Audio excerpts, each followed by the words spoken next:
At 6:30 p.m. on September 8, 2022, the BBC interrupted its programming with a black screen and a single announcement. Queen Elizabeth II had died at Balmoral Castle in Scotland. She was 96 years old. She had reigned for 70 years and 214 days, longer than any British monarch in history, longer than most countries have existed in their current form, longer than the vast majority of humans alive had been on this planet. Within minutes, the news had circled the globe, and something strange happened. In Chicago, office workers paused mid-email. In suburban Texas, parents sitting in carpool lines refreshed their phones with a dread that surprised them. In Toronto and Sydney and Mumbai and Berlin, people who had never set foot in England, who could not name a single member of parliament, who might have called themselves skeptical of monarchy as an institution, felt their eyes sting. They felt a weight in their chests. They felt loss, and then many of them felt something else: embarrassment. Why am I crying? She wasn't my queen. I'm not even British. What's wrong with me? If you're watching this, there's a good chance you asked yourself that question. Maybe you're American. Maybe you're Canadian or Australian or South African. Maybe you've spent the last 2 years feeling vaguely foolish about the tears you shed for someone else's grandmother, someone else's head of state, someone from a country 5,000 miles away that you might never visit. This documentary exists to tell you something important. Your grief was real. Your grief was earned. And you weren't alone. She spent 70 years making sure of that. To understand why Elizabeth belonged to you, why millions of people who never met her mourned her like family, we have to go back to the beginning. Back to a treehouse in Kenya, a dead king in England, and a 25-year-old woman who would become the only queen most humans alive would ever know. On the morning of February 6, 1952, King George VI died at Sandringham House in Norfolk. He was 56 years old. His heart gave out in his sleep after years of declining health. Lung cancer, arteriosclerosis, the accumulated damage of a life lived under enormous strain. His eldest daughter, Princess Elizabeth, was not in England when it happened. She was in Kenya, on the first leg of a Commonwealth tour, staying at a treehouse lodge called Treetops, where she had spent the previous night watching elephants and baboons gather at a watering hole. She climbed down from that treehouse as a princess. Somewhere between the ladder and the ground, nobody knows exactly when her father's heart stopped, which means nobody knows the precise moment she became queen. She transformed into something else entirely. According to her private secretary, Martin Charteris, when word finally reached the Sagana Lodge where she was staying, her husband, Prince Philip, was the one who told her. She reportedly received the news with a composure that struck those present as almost unnatural. She was 25 years old. She had just lost her father. And she had inherited an empire that spanned a quarter of the globe. That moment, the moment of transformation in an African treehouse, began a reign that would outlast the Soviet Union, outlast the Berlin Wall, outlast 14 British prime ministers and 13 American presidents. Winston Churchill was her first prime minister. She would outlive him by 57 years. Harry Truman was president of the United States. She would meet 12 more after him. Television was a novelty most families didn't own. She would live to see the internet reshape human consciousness. Everything changed between 1952 and 2022. Everything. Except her. 16 months after her father's death, on June 2, 1953, Elizabeth was formally crowned at Westminster Abbey in a ceremony that married ancient ritual to revolutionary technology. For the first time in history, a British coronation was broadcast on television. The decision was controversial. Winston Churchill opposed it. The Archbishop of Canterbury opposed it. They worried that the sacred ritual would be cheapened, that the mystery of monarchy would dissolve under the glare of cameras. Elizabeth overruled them. She was 27 years old, and she understood, better than the old men advising her, that the monarchy's survival depended on visibility, on letting ordinary people feel they had witnessed something rather than merely heard about it. 27 million people in Britain watched the coronation, more than half the adult population. 11 million more listened on radio. But the broadcast didn't stop at Britain's borders. The BBC footage was flown across the Atlantic and rebroadcast on American networks within hours. Millions of Americans gathered around television sets to watch a young woman receive an ancient crown. It was the first globally shared media event of the television age, and Elizabeth put herself at its center on purpose. 6 months later, she did something even more ambitious. On November 23, 1953, Elizabeth and Prince Philip boarded the SS Gothic in Jamaica and began a Commonwealth tour that would last nearly 6 months and cover over 40,000 miles. They visited Bermuda, Jamaica, Fiji, Tonga, New Zealand, Australia, Ceylon, now Sri Lanka, Aden, Uganda, Malta, and Gibraltar. In Australia alone, she gave 102 speeches and shook hands with thousands of people. An estimated 3/4 of the Australian population saw her in person during that tour. This wasn't a victory lap.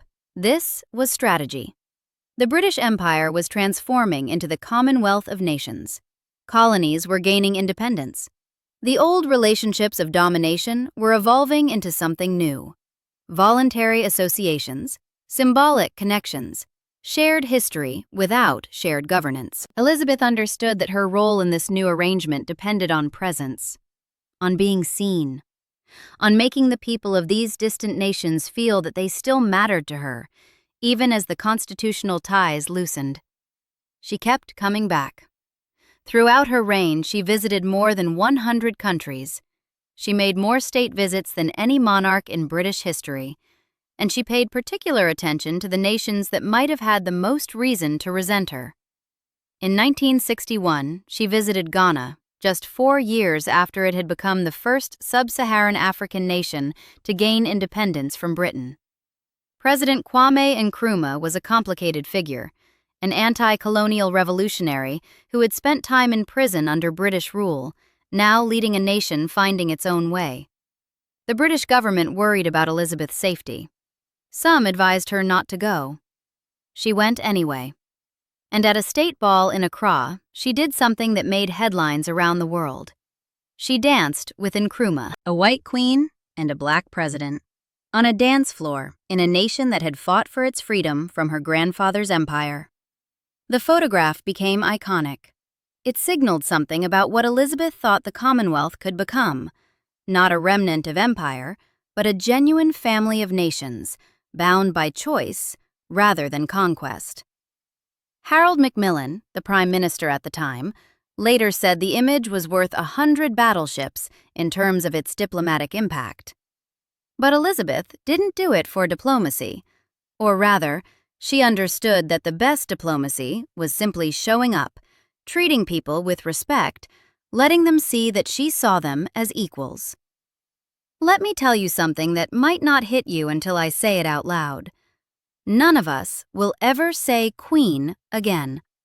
Not in this context. Not to describe a living British monarch. King Charles III was 73 years old when he took the throne. His heir is Prince William, who will also be a king. William's heir is Prince George, who will also be a king. 3 generations of kings stretching into the foreseeable future. Run the numbers. Unless you're a young child watching this, you will likely live your entire remaining life without ever seeing another queen on the British throne. The word that meant Elizabeth, that word you've known since before you could read, that word that conjured one specific image every time you heard it, will never mean a living monarch again in your lifetime. Listen to it. King Charles. Does it sound right? Does it sound natural? Or does it sound like someone wearing a costume that doesn't quite fit, like a word that belongs to history books, to Shakespeare, to your elementary school lessons about Henry VIII, not to the present tense, not to the news, not to now. Here's why that dissonance matters. If you're American, there's an 89% chance you were born in or after 1952. That's according to Census Bureau data. 9 out of 10 Americans who were alive when Elizabeth died had never known a world where she wasn't queen. In Britain, the figure was 80%. 4 out of 5 people in the country she ruled had been born after she took the throne. You might have learned about King George VI in history class, the way you learned about FDR or the Korean War. But you never lived it. You never turned on the television and saw a king on the British throne. You never heard an announcer say, "His Majesty King George," and thought, yes, that's normal. That's how it's always been. Linguists and cognitive scientists have studied how certain words become so deeply fused with specific reference that they essentially merge in our minds. When you heard queen in the context of Britain for your entire life, your brain built neural pathways connecting that word to one specific face, one specific voice, one specific person. Those pathways don't dissolve overnight. They don't update automatically like software. That strangeness you feel when you hear King Charles isn't ignorance. It's your brain confronting something it never learned to expect. You spent your whole life with queen meaning one thing, and now it means nothing. Nobody. A memory. And somewhere in that cognitive gap is part of why you cried for a woman you never met. Because part of what died wasn't just her. It was the version of the world where that word still worked. But there is another reason you mourned her. You mourned her because, at certain moments, she let you see that she was human. October 21st, 1966. The village of Aberfan in South Wales. A coal tip, a mountain of mining waste that had been piling up for decades above the village, collapsed after days of heavy rain. A black avalanche of slurry roared down the hillside at 9:15 in the morning, just as children were arriving at Pantglass Junior School. 116 children died, 28 adults. An entire generation of a village buried. Elizabeth did not visit Aberfan immediately. She sent Prince Philip first, while she waited. This decision haunted her for the rest of her life. Years later, she would describe it as one of her greatest regrets. She worried that her presence would distract from the rescue efforts, that the circus of a royal visit would interfere with the grim work of pulling children's bodies from the mud. But she misjudged the moment. The people of Aberfan wanted their queen. They wanted to know she saw them, that their children's deaths mattered to the crown. When she finally arrived, 8 days after the disaster, something unusual happened. The queen, famous for her composure, for her carefully controlled public emotions, wept. Photographs from that visit show her face crumpled with grief, tears visible on her cheeks. She walked through the destroyed school, she met parents who had lost children, and she could not hold it together. It was the first time most people had ever seen Elizabeth cry in public. It would not be the last. But it established something important. Beneath the protocols and the careful neutrality, she felt things. She was not a symbol or an institution. She was a woman who could be broken by the sight of small coffins. She returned to Aberfan multiple times over the following decades, in 1973, 1997, and 2012. Long after the cameras lost interest, long after the world moved on to other tragedies, she kept coming back. The survivors remembered, and they remembered that she had cried. The human moments accumulated. Each one cracked the facade a little more, let a little more warmth through. But no moment surprised people more than July 27, 2012. Opening ceremony of the London Olympics. 900 million people watching worldwide. Danny Boyle, the film director orchestrating the ceremony, had conceived an idea so audacious it almost didn't happen. James Bond would arrive at Buckingham Palace, escort the Queen to a helicopter, and they would appear to parachute into Olympic Stadium. When the request reached Elizabeth through her private dresser, Angela Kelly, the Queen's response was immediate. According to Kelly's memoir, she was very amused by the idea and agreed immediately. But here's the detail that matters. When they asked if she wanted a speaking part, Elizabeth didn't hesitate. "Of course I must say something," she replied. "After all, he is coming to rescue me." In the finished film, Daniel Craig's Bond walks through the real Buckingham Palace, past Elizabeth's actual corgis. He arrives at a sitting room where she waits at her desk. She looks up with an expression of mild royal impatience. "Good evening, Mr. Bond." The delivery was perfect, dry, unhurried. A queen mildly inconvenienced by a spy who's come to fetch her. The sketch continued with Bond and the Queen, stunt doubles now, leaping from a helicopter over Olympic Stadium. One Union Jack parachute, one pink. The crowd erupted. Moments later, Elizabeth appeared in the royal box wearing the exact same outfit from the film, as if she had indeed just floated down from the sky. The New York Post wrote that it marked the first time in history James Bond was ever outcooled. She understood something that advisors didn't always grasp. The monarchy survived in the modern age not through solemnity alone, but through carefully calibrated surprises, through winking at her own image, through proving she was in on the joke. 10 years later, she did it again.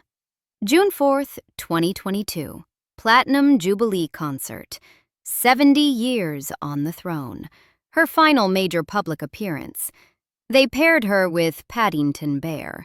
A CGI Paddington sits across from the actual Queen at a tea table in Buckingham Palace. Real China. Real Elizabeth, 96 years old, 3 months left to live. Paddington offers her a marmalade sandwich from under his hat. "I always keep one for emergencies," he explains. Elizabeth considers this. "So do I," she says. And she reaches into her handbag, that famous handbag, always present, always mysterious, and pulls out an identical marmalade sandwich. "I keep mine in here, for later." They tap teacups. Paddington thanks her for everything she's done for Britain. And in living rooms around the world, people laughed and then felt their eyes sting. That's who you mourned. Not a crown, not an institution. A woman who spent her last public moments doing comedy with a fictional bear because she knew it would make people smile. The year 1992 nearly broke her. In March, her second son, Prince Andrew, separated from Sarah Ferguson. In April, her daughter Princess Anne divorced Captain Mark Phillips. In November, a fire tore through Windsor Castle, her childhood home, destroying or damaging over 100 rooms, including St. George's Hall. The restoration would take 5 years and cost £37 million. And in December, Prime Minister John Major announced to Parliament that Prince Charles and Princess Diana were separating. The fairy tale marriage that had captivated the world in 1981 was over, and its ending was bitter, public, and humiliating. 4 days after the Windsor fire, Elizabeth gave a speech at Guildhall in London, marking her 40th year on the throne. Her voice was hoarse. She was suffering from a heavy cold. But her words were sharp with something unusual. Vulnerability. 1992 is not a year on which I shall look back with undiluted pleasure, she said. In the words of one of my more sympathetic correspondents, it has turned out to be an annus horribilis. Annus horribilis. A horrible year. It was self-deprecating Latin humor, but it was also an admission. Things had gone wrong. Her family was fracturing in public. Her home had burned. She was not above suffering. The speech marked a shift. For 40 years, Elizabeth had maintained careful distance from her public, projecting stability and composure in all circumstances. The annus horribilis speech acknowledged that the pose had limits. She could be hurt. She could be disappointed. She could, in her own reserved way, ask for understanding. 5 years later came Diana's death. August 31st, 1997. A Paris car crash. A shattered nation. Elizabeth's response to Diana's death nearly cost her the monarchy. She remained at Balmoral for days, following protocol, while the public raged at her absence. The newspapers demanded she return to London, demanded she lower the flag at Buckingham Palace, demanded she show emotion. Eventually, she did all three. She gave a rare live broadcast, speaking of Diana as an exceptional and gifted human being, and acknowledging the public's grief. But the episode mattered for another reason. An estimated 2.5 billion people watched Diana's funeral on September 6, 1997, the largest television audience for any event in history at that time. Mountains of flowers piled outside Kensington Palace. People wept openly for a woman they had never met. Diana's death proved something that would become relevant again in 2022. Parasocial grief is real. The psychological bond people form with public figures through television and media exposure can feel genuinely intimate. When those figures die, the brain processes the loss like losing someone you actually knew. This isn't weakness, it isn't foolishness, it's how human minds work. And if 2.5 billion people could mourn Diana, a princess who had been in public life for 16 years, imagine the accumulated weight of mourning for Elizabeth, who had been in public life for 70. Her relationship with America was deliberate and sustained across 7 decades. October 1951, before she was even queen. She visited Washington and met President Harry Truman. She was 25 years old, still Princess Elizabeth, and Truman was enchanted. "When I was a little boy, I read about a fairy princess," he later wrote, "and there she is." She would go on to meet 13 of the 14 presidents who served during her reign, everyone from Truman to Biden, except Lyndon Johnson. The White House Historical Association has confirmed that no other head of state in history met more American presidents. In October 1957, her first visit as queen, she met Dwight Eisenhower in Jamestown, Virginia. In June 1961, she hosted John and Jackie Kennedy at Buckingham Palace. Jackie later described her as warm and interested. She rode horses with Ronald Reagan at Windsor Castle in 1982. He was a former actor who'd played cowboys. She was an accomplished equestrian, and they bonded over their shared love of riding. She had tea with Joe Biden at Windsor Castle in June 2021, 15 months before she died. But the most significant American moment came on May 16, 1991, when she addressed a joint meeting of Congress, only the second British monarch ever to do so. Her father had addressed Congress in 1939, pleading for American support against fascism. Elizabeth's speech came in a different era, but her message was equally direct. "Your Congress and our Parliament are the twin pillars of our civilizations," she said. Then she added something that cut through diplomatic language. "Some people believe that power grows from the barrel of a gun. So it can. But history shows that it never grows well, nor for very long." She concluded with words that didn't sound like boilerplate. "I do hope you will see this visit as a sign of our deep gratitude for American friendship over the years." Gratitude. From a queen. To you.